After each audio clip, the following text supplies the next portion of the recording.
जिन लोगों को 2 से ज्यादा बच्चे होंगे उनको कई तरह की सरकारी सुविधाएं नहीं मिल पाएंगी। बड़ी खबर यह है, साथ ही किसी तरह की सब्सिडी भी नहीं मिलेगी अगर 2 से ज्यादा बच्चे होंगे, और ऐसे लोग स्थानीय चुनाव भी नहीं लड़ पाएंगे।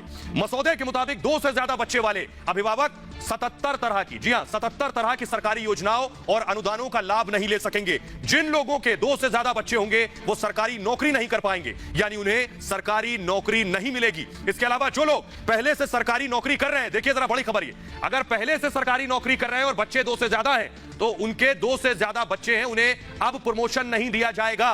तीसरी संतान अगर पैदा करते हैं तो जनप्रतिनिधि का निर्वाचन रद्द करने का भी प्रस्ताव मसौदे में शामिल है। सरकारी कर्मचारियों के लिए प्रमोशन तक रद्द करने से लेकर नौकरी से निकाले जाने तक का प्रस्ताव किया गया है। नई जनसंख्या नीति के मसौदे के मुताबिक आपको बताएं कि उत्तर प्रदेश सरकार के उन कर्मचारियों को प्रमोशन मिलेगा जिनके 2, यानी प्रमोशन किसे मिलेगा, सुविधाएं भी हैं, 2 या उससे कम बच्चे होंगे तो सरकारी नौकरी करने वाले ऐसे कर्मचारियों को बाकायदा आवासीय योजनाओं में रियायतें मिलेंगी। घर लेंगे तो आपको बाकायदा रियायत मिलेगी। 2 संतानों की नीति अपनाने वाले सरकारी कर्मचारियों को पूरी सेवा के दौरान, जी हां पूरी सेवा के दौरान अतिरिक्त प्रमोशन भी मिल जाएगा। 2 बच्चे पैदा करने वाले ऐसे लोग जो सरकारी नौकरी में नहीं है उन्हें भी कई तरह की छूट दी जाएगी। छूट में क्या क्या शुमार है देखिए जरा, अगर आपके 2 से ज्यादा बच्चे नहीं है तो आपको हाउस टैक्स में छूट मिलेगी, आपको होम लोन में छूट मिलेगी। योगी आदित्यनाथ सरकार ने ये बड़ा एक्शन है योगी का, जनसंख्या नीति के जरिए क्या क्या फायदे मिलने वाले। तो सवाल ये है, आपको बताने जा रहे हैं कि आखिर इसकी जरूरत क्यों पड़ी। जल्दी से आपको दिखाते हैं आखिर उत्तर प्रदेश में जनसंख्या नीति की जरूरत क्यों आन पड़ी है। देखिए जरा जल्दी से ग्राफिक दिखाएंगे।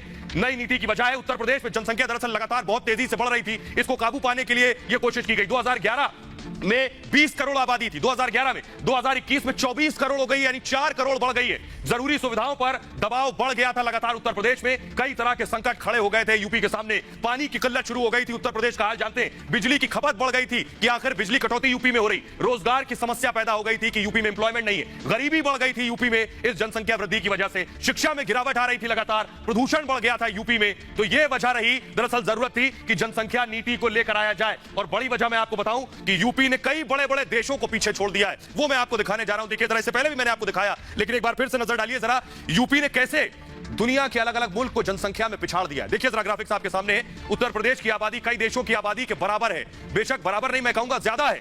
आप हैरान हो सकते हैं लेकिन ये एक सच्चाई है। देखिए जरा, उत्तर प्रदेश में 24 करोड़, उत्तर प्रदेश की आबादी आपके सामने देखिए जरा, 24 करोड़ यूपी में है।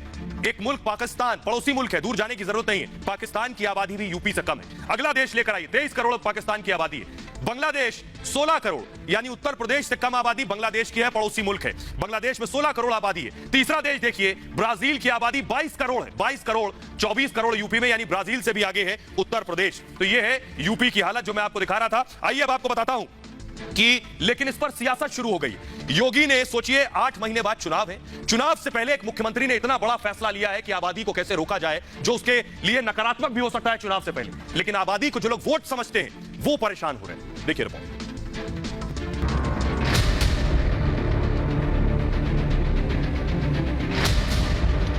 समाज के विभिन्न तबकों को ध्यान में रख करके इस जनसंख्या नीति को लागू करने का कार्य प्रदेश सरकार कर रही है।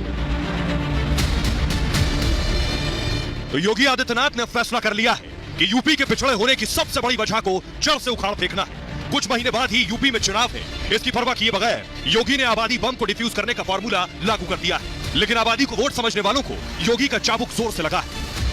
ये करना चाहिए, पहले एक सूचना देनी चाहिए कि हमारे मंत्रियों के कितने बच्चे हैं, और ये कहें कि ओपोजिशन जो है वो आप घोषणा करें कि हमारे कितने बच्चे हैं, और हम अपनी घोषणा करेंगे कि हमारे कितने बच्चे हैं। उसके बाद क्या होगा, और ये भी बता दें वैध और अवैध बच्चे कुदरत करती है तो आप उस पर पाबंदी लगा रहे हैं, आप अल्लाह के कानून से मुकाबला कर रहे हैं, टकरा रहे हैं। दुनिया के बड़े देशों को उत्तर प्रदेश आबादी के मामले में पछाड़ चुका है। इसे रोकने का फैसला कर्म योगी ही ले सकते थे, लेकिन सुधार की पहल विपक्ष को रास नहीं आ रही और वो इस पर राजनीति करने में जुटे। 4.5 साल से योगी आदित्यनाथ सो रहे थे। अब जब चुनाव आया है तो आप पॉपुलेशन कंट्रोल करने की बात कर रहे हैं। पॉपुलेशन कंट्रोल सिर्फ यूपी में होगा, पूरे देश के अंदर नहीं होगा। और अगर यूपी में कानून बनता है तो लोग बिहार में जाके बच्चे पैदा कर लेंगे और वापस यूपी में आ जाया करेंगे। कांग्रेस ने भी एक अभियान चलाया था, छोटा परिवार सुखी परिवार, ये कांग्रेस का भी नारा था। उसी को आप आगे बढ़ा रहे हो और कुछ कर नहीं रहे हो। संख्या बढ़ती हुई आबादी जो होती है उसमें हमारे पर्यावरण के ऊपर भी असर डालता है, हमारे संसाधन पर जोर पड़ता है। जो लक्ष्य है धीरे धीरे करके हमको 2052 तक हम इसको उत्तर प्रदेश में जनसंख्या को स्थिर करना चाहते हैं। जाहिर है उत्तर प्रदेश में विधानसभा चुनाव से पहले राजनीति का सिलसिला जारी है और योगी अपने सुधार के संकल्प पर अडिग है और यूपी में नई जनसंख्या नीति का ऐलान हो चुका है।